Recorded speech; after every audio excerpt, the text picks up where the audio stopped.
um acorde que me socorra agora. Tudo foi embora, só tem você.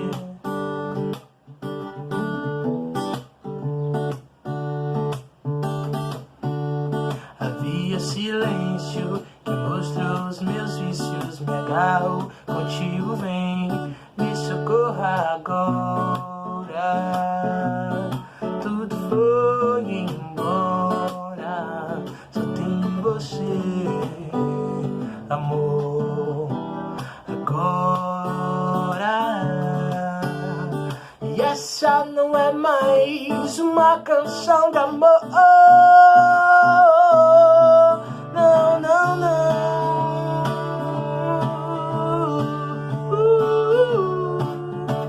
Eu canto pra ti, sei onde estou.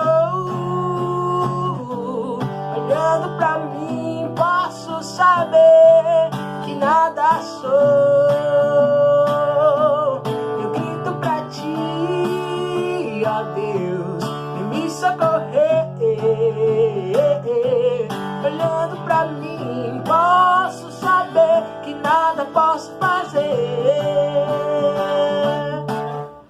Não tenho um tom, não tenho palavras, não tenho um acorde que me socorra agora. Tudo foi embora, não tenho você.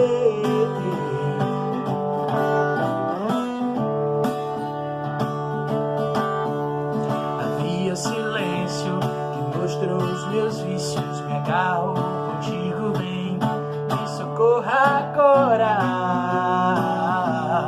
Tudo foi embora, só tenho você, amor, agora. Essa não é mais uma canção de amor.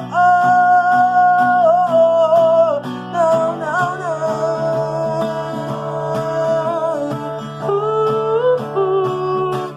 Eu canto pra ti, sei onde estou. Olhando pra mim, posso saber que nada sou. Eu grito pra ti, ó Deus, vem me socorrer.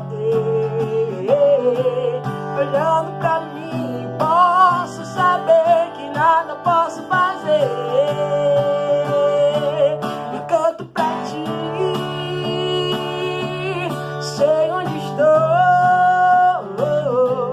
Olhando pra mim, posso saber que nada sou. Eu grito pra ti, ó Deus, vem me socorrer e virar. Olhando pra mim, posso saber que nada posso fazer. Oh, oh, oh, la, la, la, la, la. Oh, oh, oh, la, la, la, la. Oh, oh, oh, la, la, la, la, la. Oh, oh, oh, la, la, la.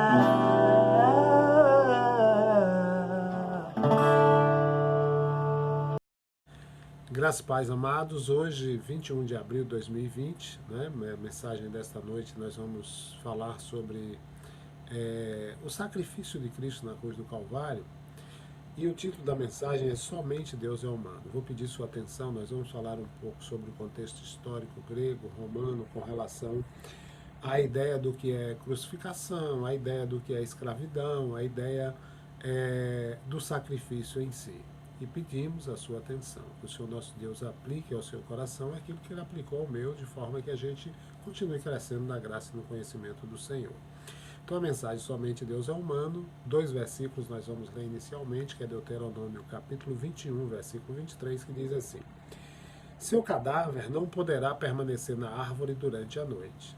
Tu o sepultarás naquele mesmo dia, pois o que for pendurado no madeiro está debaixo da maldição do desprezo de Deus. Vou repetir.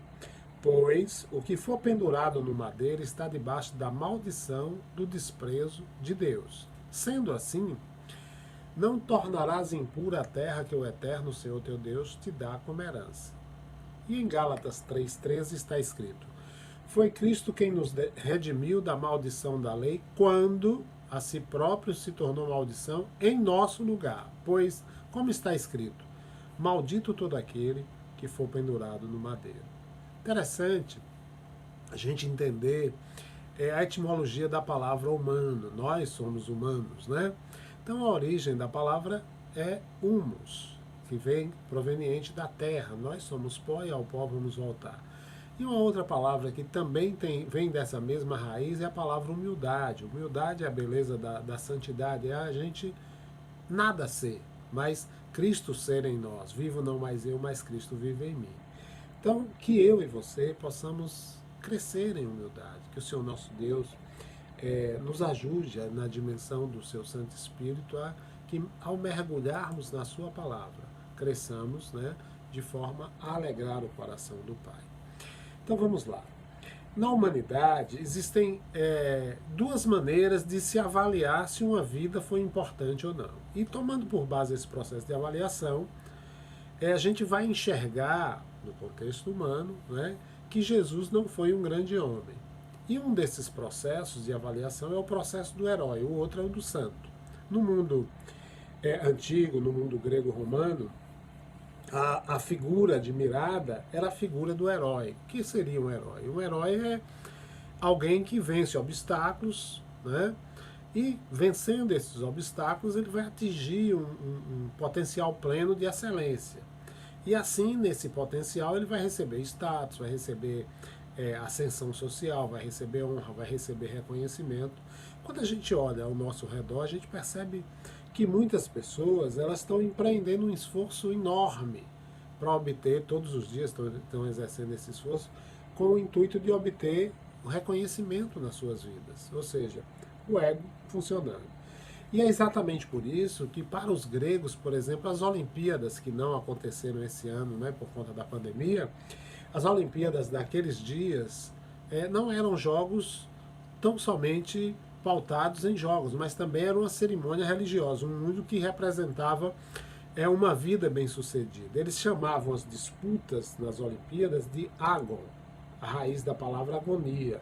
E pensando nessa forma de viver as Olimpíadas, o que se pautava? A emoção da vitória e a agonia da derrota. Então essa maneira de pensar e viver fez surgir uma sociedade em que o status, o sistema hierárquico fosse fundamental.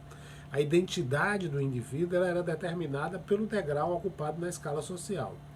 E quando alguém descia esse degrau de escala, era uma tragédia. Tá? Então, os gregos, eles sabiam o significado de grandeza, e para eles grandeza não incluía humildade, porque a humildade não era considerada uma virtude naquela sociedade. A ideia do homem bom, do homem generoso para os gregos é aquela que despreza as homenagens de pessoas comuns, só pensa em consumismo, gosta de ter coisas boas e inúteis, nas quais ela busca mostrar sua autossuficiência. Isso vai apontar para quê? Isso vai apontar para o orgulho como fundamento. A humildade acaba sendo descartada. Então, imagine, amados, o que é viver num mundo obcecado com a posição social. Tá? Não é preciso muito esforço. Eu sempre, quando quero ver como está funcionando o ego humano, eu vou olhar para a academia. Eu olho para a academia e vejo a própria forma de construção de uma academia, ela puxa para o ego. Não quero dizer que a prática do exercício não é algo bom para nós, para a nossa saúde. Não é isso que eu estou dizendo. Então, partindo da Grécia e olhando para Roma, a sociedade romana era dividida em duas classes. A primeira classe, representada por 2% da população, e a outra classe por 98% da população, que era a classe da plebe, que tinha uma função muito importante. E os 2% diziam que a função da plebe era entender o seguinte, que a existência deles como inferiores era uma vantagem para aqueles que eram superiores, porque eles podiam, aqueles que eram inferiores, apontar para aqueles que eram superiores. Então, é complicado, né? A mente humana centrada e pautada no ego. A pessoa que vivia na segunda classe era como hoje a pessoa ir daqui de Feira de Santana para Dubai ou para Disney de avião, né? Se regalando com comidas exóticas, pratos finos, bebidas caras, e a plebe ir de Buzu para Cabo Sul se regalando e comendo a farofa da tia. Como também, um outro comparativo é aquela classe dos 2% seria aquela que tem o cartão de crédito Platino, Diamond, Gold Plus, se é que existe isso, né? E aquele que tem um cartão que tem um valor mínimo que ele pode gastar, né? Um limite específico, e aí ele paga a fatura do cartão com sacrifício, às vezes não consegue pagar toda, às vezes consegue pagar só o mínimo, né? Agora, se tudo isso serve de consolo, se você está no alto ou está no baixo, não importa em que categoria você esteja, sempre vai ter alguém que vai estar acima de você ou abaixo de você. Então, nesse sistema, né, a meta é ser herói para subir de nível. Em Roma, por exemplo, o topo da escala social era ocupado por 3 classes, por 3 perfis de pessoas, né? Aqueles primeiros que eram os senadores, em torno de 600, que cuidavam da administração sob a autoridade de César. Os outros que estavam abaixo dele eram os chamados de equestres. Essa classe ele tinha grana para comprar cavalos para si e também cavalos para doar para o uso militar, né? Era o veículo da moda, vamos dizer assim, era o camaro, o cavalo era o camaro da moda. Depois dos equestres vinham os decuriões, que eram também pessoas ricas que ocupavam cargos no governo e também ocupavam cargos na classe sacerdotal, tá? E eram a primeira classe, eles viajavam para Dubai, não iam para Cabo Sul, né? Cada um lutava para alcançar privilégios dentro da sua própria classe, era chamada corrida pela honra, e essa corrida definia a vida. Ganhar era um ato de heroísmo. E logo depois da classe elitista, como já vimos, vinha aquela classe dos 98% que andava de buzu, andava a pé. Obviamente naqueles dias não tinha buzu, era um comparativo, tá certo? Eles eram chamados de pés rapados, que o nome que davam a eles era personas mediocribus, né? Ou pessoas medíocres. Então, para esses, era fora de questão a ideia de grandeza, mas também eles tinham uma classe social. Por quê? Porque alguns pés rapados eram cidadãos do império. Alguns tinham certos direitos, tinham certos amparos legais. Agora, outros eram escravos. E eram escravos, alguns sendo mesmo escravos, eram livres, não tinham cidadania, mas tinham liberdade pessoal. E na base da pirâmide estavam aqueles que eram a ralé da ralé da ralé, que eram os escravos. E as condições desses escravos, elas variavam em função do seu dono. Eles não tinham assim direitos. Eles dependiam de a quem eles serviam, né? Então essa classe também tinha, mesmo sendo a ralé da ralé, tinha o seu status. Não quero dizer que, vou fazer um comparativo aqui, não quero dizer que as pessoas que estão ali na matriz estão na ralé da ralé. Mas eu todos os dias, quase todos os dias, passo na matriz pela manhã, pela noite, e à noite eu vejo ali muitos aposentados e jovens e também vários homens, né, jogando damas ali nos bancos da Praça da Matriz. E obviamente a gente percebe que tem alguns que se destacam mais. E se destacam mais, e quando você percebe esse destaque, né, em que eles usam o ego para mostrar que são melhores do que os outros, eles têm aí um status. E esse status, obviamente, que vai permitir que eles tenham acesso àquelas meninas que vendem o corpo ali na matriz de uma forma mais fácil. E aí, quando a gente faz um comparativo, não é difícil a gente perceber que está na mesma dimensão, quando a gente pensa no ego humano, né, daquele jogador de futebol que pega o seu jatinho e manda pegar uma loira ou uma morena, não importa, manda pegar uma mulher em algum lugar do mundo e vai para Dubai ou vai para a França, para onde quer que seja. Então, em Roma, todos os detalhes do dia a dia das pessoas eram usados para demonstrar a sua luta na posição de honra. E é como essas pessoas que estão aí hoje, né, na nossa nação e pelo mundo, tentando mostrar que são alguns, né, trabalham só em função do ego. Lá em Roma, as roupas também eram símbolo de status. Por exemplo, quem não era escravo podia usar uma roupa diferente, uma roupa especial, demonstrando assim estar um degrau acima.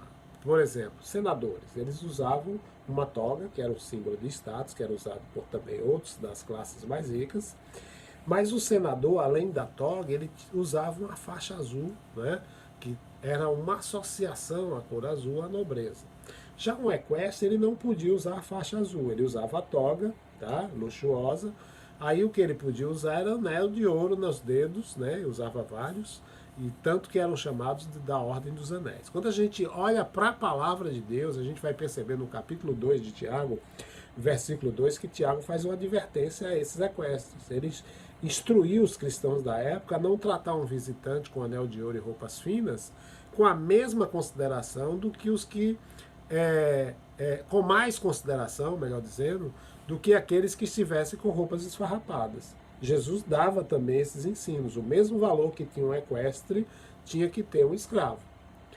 Já no contexto romano, as leis tinham dois pesos. Uma lei para os ricos, outra lei para os pobres. Por exemplo, um cidadão romano não podia ser, atente ao que eu vou dizer, crucificado. Um cidadão romano não podia ser crucificado. Agora, existiam outros meios de execução para com esses cidadãos romanos. Poderia ser decapitado, poderia morrer na fogueira. Então eram mortes horríveis. Só que para eles era menos vergonhoso do que ser crucificado, porque a crucificação era conhecida como o castigo do escravo. Estava reservada principalmente para os escravos. Então, naqueles dias, os títulos eram um sinal de status, todos estavam buscando se autopromover. E o imperador César Augusto, ele escreveu um livro cujo título é As Realizações do Divino Augusto. Esse livro foi feito todo em bronze e distribuído por todo o império. E aí a gente vai ver em um texto desse livro a humildade desse César Augusto. Diz assim, ó, por 3 vezes triunfei na oratória, 21 vezes fui chamado de imperador. O Senado votou um número maior de triunfos para mim, que declinei por causa das vitórias que obtive. Votaram moções de gratidão aos deuses imortais por mim. Ocupei o cargo de pontífice máximo. Todos os cidadãos unânimes e incessantemente oraram pelo meu bem-estar em todos os lugares sagrados. Uma armadura de ouro me foi presenteada pelo Senado e pelo povo de Roma, em razão da minha coragem, clemência, justiça e piedade. Superei todos em influência. Então aqui a gente vê que era bom ser rei porque o rei era um santo, era um Deus. Vocês percebem aí a humildade, né, do rei e santo? Então, o caminho do herói exaltava muitas qualidades extraordinárias: coragem, excelência, persistência, superação dos obstáculos, autodisciplina, autodomínio, mas a humildade não era uma qualidade admirada nem pelos gregos e nem pelos romanos. O desejável era grandeza. Humildade não era elogio, era algo que pertencia a quem era indigno, a quem era vil, a quem era abjeto. Só que um dia as coisas iriam mudar. E a palavra nos mostra que um novo caminho estava surgindo. Em Gálatas capítulo 4, versículo 4, a palavra de Deus diz assim: todavia, quando chegou a plenitude dos tempos, Deus enviou seu filho, nascido de mulher, nascido também debaixo da autoridade da lei. Então aqui a gente tem um mestre pobre, que nunca escreveu as realizações do divino carpinteiro, né? Esse mestre que lá em Mateus 20, versículo 25, disse aos seus discípulos: sabeis que os governadores dos povos os dominam e que são as pessoas importantes que exercem poder sobre as nações. Quando a gente olha para essa fala de Cristo, obviamente a gente vai entender que nenhum romano ou nenhum grego ficaria ofendido com o que Jesus disse, né? Por quê? Porque para estar acima tem que pisar no que está debaixo, no contexto de ser pelo ego. Só que Jesus não ficou só nisso, né? Jesus falou nos versículos 26 a 28 algo mais que obviamente causaria e causou escândalo para os romanos e para os gregos. Versículo 26 a 28 de Mateus 20 diz assim, ó: não será assim entre vós, ao contrário. Quem desejar ser importante entre vós, será esse o que deva servir aos demais. E quem quiser ser o primeiro entre vós, que se torne vosso escravo. Assim como o Filho do Homem não veio para ser servido, mas para servir e dar a sua vida como único resgate por muitos. Então, amados, aqui se define o caminho do santo, que é a outra medida de medir a importância humana, outra maneira de medir, né? Então, ser santo, na verdade, nos torna heróis. Quando a gente é visto por uma dimensão de humildade, da beleza da santidade, né, que vai exaltar essa humildade. Não é o herói que é santo, tá?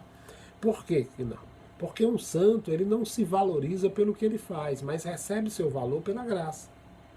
Um santo também não adota como lugar supremo a autorrealização, mas escolhe o amor que se doa, né? Um santo não procura glórias, mas dá glória a um Deus glorioso.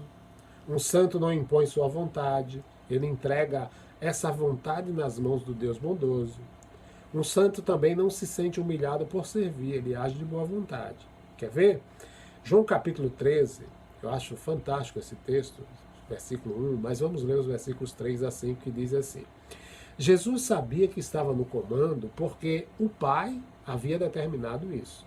Ele tinha vindo de Deus e estava no caminho de volta para Deus. Então levantou-se da mesa, pôs a túnica de lado e vestiu um avental. Em seguida derramou água numa bacia e começou a lavar os pés dos discípulos, secando-os com o avental. O que Jesus faz, amados, em sua última noite, em seus momentos finais de vida, né? Preocupado em que os seus seguidores alcançassem a compreensão, né, do amor, da humildade como estilo de vida, ele dá o exemplo, né? É o que ele faz, ele dá o exemplo. As vestes de Jesus demonstravam outro padrão de grandeza, porque ele tirou a túnica e se enrolou em uma toalha, que é o que o escravo faz, né?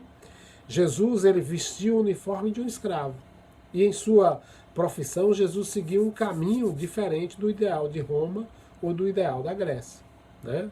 No contexto antigo ali.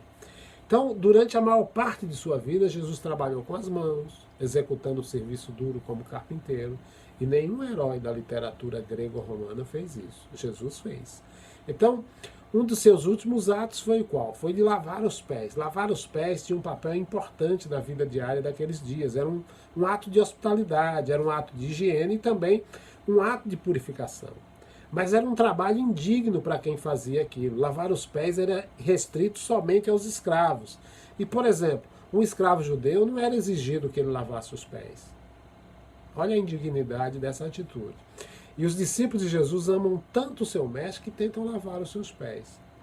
Só que em nenhum momento da história humana, uma pessoa de posição social elevada lavou os pés de uma pessoa de classe mais baixa. A gente nunca ouviu falar de um mestre que lavou os pés de seus discípulos, com exceção desse mestre que era o Messias, o nosso amado Jesus. Então, a posição social de Jesus em breve se tornaria um constrangimento. Por quê? Jesus seria traído por Judas, Jesus seria preso, Jesus seria condenado, Jesus seria executado como um criminoso e com o castigo do escravo seria crucificado, passaria pelo madeiro. Então essa foi a posição social final de Jesus no Império Romano. Jesus lava os pés de Judas, né? O divino Augusto nunca lavou os pés de ninguém. Aquela cultura estava começando a ruir a partir da vinda do Messias, né? E aí Jesus inverte de cima para baixo a busca incansável por status, por títulos impotentes. Veja o que ele diz no versículo 13 e 14, ainda de João 13. Vocês me chamam mestre, vocês me chamam Senhor. E com razão, pois eu sou. Pois bem, se eu, sendo Senhor e mestre de vocês, lavei-lhe os pés, vocês também devem lavar os pés uns dos outros. O escravo aqui, amados, percebe o título como uma oportunidade para servir. Nós temos que entender isso. Nós fomos chamados para servir. E temos que seguir o exemplo de Cristo. Porque Jesus morreu sem túnica. Jesus morreu condenado pela lei. Jesus morreu ridicularizado pelo título de rei dos judeus. Ele se vestiu como escravo. Ele trabalhou como escravo e teve a morte de um escravo, uma persona medíocribus, né, como era chamado naqueles dias os escravos. Então, o melhor de tudo isso, né, o que torna esse evento singular é que Jesus, ele escolheu tudo isso. Ele não foi pressionado a fazer, ele escolheu. Filipenses capítulo 2, versículos 5 a 11, né? Mas o versículo 8 especificamente, né? É tido como, os versículos 2 a 11, é tido como o escrito mais antigo com respeito a Jesus. E o versículo 8 diz que ele humilhou-se a si mesmo. E no Império Romano, uma pessoa podia ser humilhada por perder seus bens, perder seu status, perder seu título, mas ninguém se humilhava por escolha. Aí Jesus veio dentro dessa condição, né? Ele escolheu se humilhar.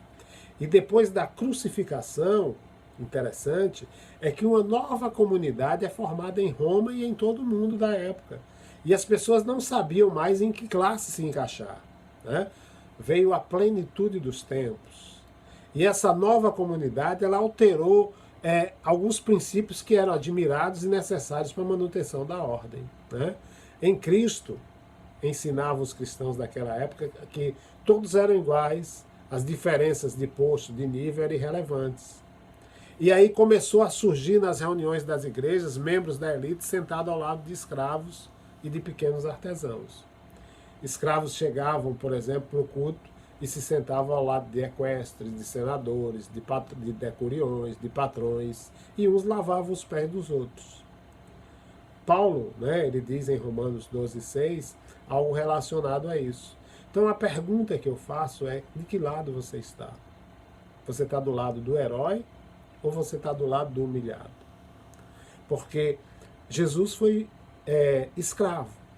E Paulo, que deve ser visto como exemplo para nós, ele foi escravo do escravo. Paulo era cidadão romano, mas na sua carta aos Romanos, no capítulo 1, versículo 1, ele não se apresenta como cidadão romano, nem como quem usa toga, nem como usa vestes especiais, nem como tem anel no dedo, mas sim como escravo de Jesus Cristo. Ele cometia aqui um suicídio social. Ninguém falava daquela maneira. É como escrever no status, por exemplo, do Tinder ou do Facebook o perfil de perdedor. Ninguém vai dar trela, né? Então, Paulo, ele entendia o sistema, Paulo entendia a corrida desenfreada pela honra e ele usa isso como pano de fundo. 1 Coríntios 1:23, ele diz: pregamos a Cristo crucificado, o qual de fato é escândalo para os judeus e loucura para os gregos. Então essas palavras Paulo escolheu de maneira especial, o Espírito Santo o orientou nessa dimensão, né? E dentro da sabedoria do Espírito descrita lá no Salmo 45, verso 1, eu amo esse verso, diz assim, ó: com o coração transbordando de boas palavras, recito os meus versos em honra ao Rei. Seja a minha língua como a pena de um sábio escritor. Amados, é lindo você meditar na palavra de Deus, você conseguir extrair informações que vão ajudar o outro a perceber o seu estágio, ajudar o outro a perceber a necessidade de se aproximar de Deus. Paulo sabia fazer isso. E era dessa forma que ele falava. O Antigo Testamento nos diz, em Deuteronômio 21:23, que é o texto que lemos inicialmente, qualquer que for pendurado no madeiro está debaixo da maldição de Deus. Então, para um judeu, um crucificado era amaldiçoado por Deus. Para um romano, o crucificado era considerado o quê? Um escravo, né? Nós já vimos isso. Então, ouvi um grupo de pessoas dizer, ó, nós servimos a um escravo crucificado chamado Jesus e nos consideramos escravo de um escravo, era algo difícil de compreender. E Paulo descreve de maneira perfeita essa situação. Então, concluindo, óbvio que a gente sabe, à luz da palavra de Deus, que Jesus é o santo de Deus, que ele é santo e que ele é herói, né? Mas a forma como ele decidiu morrer fez dele um indigno como humano. Isso para nós, né, é uma forma da gente se humanizar, a partir de olhar para Jesus como divino humano. E quando a gente olha para as características da humanidade de Jesus, nós vamos perceber que elas são diferentes da nossa. Ele não tinha nenhum pecado para que assim ele fosse separado do Pai. Mas ele morreu e foi separado do Pai por meu pecado e por seu pecado. Deus meu, por que me desamparaste? Né? Ele era totalmente dependente do poder do Espírito Santo que trabalhava em função dele. Lembram? No deserto, ele foi levado ao deserto para ser tentado. Já as características da nossa humanidade vão mostrar que nós somos pecadores, mas que fomos limpos, lavados pelo sangue do Cordeiro. E por seu sacrifício ele anulou o poder do pecado naqueles que creem, né? A gente não pode mais ser separado do Pai. E quanto a gente está disposto a viver na dependência do Espírito Santo? Essa é a pergunta que deve ser feita. Você está disposto a viver nessa dependência? Porque não foi apenas um homem que morreu na cruz, mas também todo o modo de pensar estava morrendo. Naquele tempo, né, e naqueles dias, e na nossa geração, a honra, que significava status, teve que cair por terra. Vergonha significava desprezo. E crucificação era a vergonha mais desprezível, né? E Jesus foi crucificado. Isso provocou um impacto sobre as artes, sobre a literatura, sobre a ética, sobre o direito, sobre a filosofia. O caminho do herói foi tocado pelo caminho do santo. Então, muito embora muitas pessoas tenham abandonado a fé naqueles dias e no decorrer das gerações, a gente vai perceber que aquele que busca viver na dimensão da santidade é uma fiel testemunha em sua época. Nós que aqui estamos, né? Nós não somos moralmente superiores a nenhum membro do mundo antigo. Não somos melhores pelo fato da gente ter nascido nessa geração. Mas nós, amados, eu e você, nós vivemos num mundo em que o menor dentre os menores é visto de maneira diferente do que seria se tivesse nascido 1000 anos atrás. Então, como é que você olha para a pessoa próxima de você? Com ar de superioridade? Ou se vê como alguém na mesma dimensão? Perceba que nós temos essas diferenças de classes, nós temos esses dias nos Estados Unidos, né, esses embates aí por conta da morte da morte daquele de Floyd, salvo engano, é Lloyd, não lembro, que o policial o matou, né? Nós temos esses conflitos aqui no Brasil, né, por conta do preconceito. Nunca esqueça, Jesus chegou a esse mundo enrolado em trapos. Jesus saiu desse mundo enrolado numa toalha de um escravo. Então, independente do que você pensa a respeito dele, o conceito de grandeza mudou. Jesus te quer no céu. Ele te ama e te chama para junto dele. Então, terrenamente, em Cristo, somente Deus é humano. E celestialmente em Cristo, todos nós, humanos, nos tornamos tal qual Ele é. Reflita sobre isso. Porque essa é a verdadeira vontade do Pai. Jesus desistiu de tudo, tornou-se como um de nós e viveu o verdadeiro sentido da beleza da santidade em sua humildade. E é isso que a gente precisa aprender a experienciar, vivendo não mais nós, mas Cristo vivendo em nós. Tá? Então, que o amor de Deus, o nosso Pai, a graça salvadora de Cristo Jesus, a comunhão e a consolação do Espírito Santo de Deus seja com cada um de vós. Amém.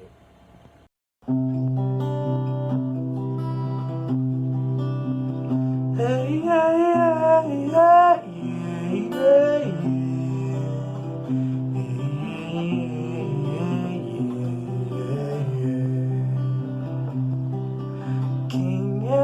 Quem é o homem que tranquilo ressona e sonha em meio à tempestade? Quem parece tão indiferente à violência das ondas que podem tragá-lo? Talvez não deva ser outro, esse homem no barco ao meu lado é Deus. Ei, ei,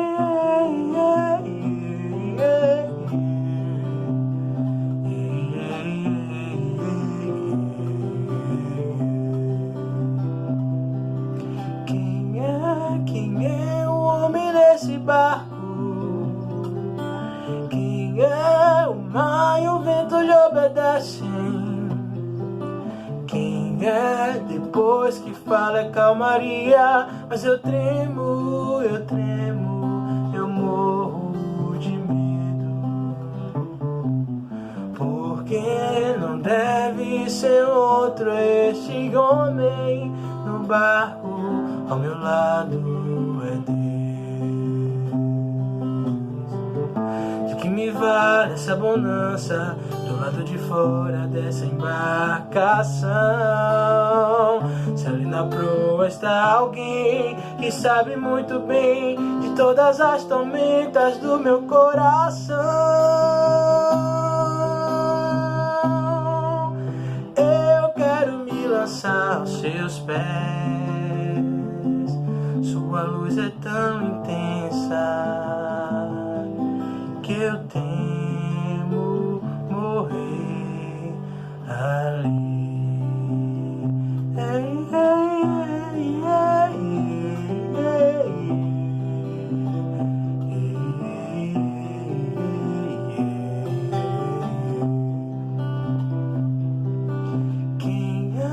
Quem é toda santidade? Quem é diante dele eu sou flagrado? Melhor que eu tivera naufragado pra longe, bem longe, a não ser que perdoe. Porque não deve ser outro esse homem no barco ao meu lado é Deus. Ei, ei, ei, ei.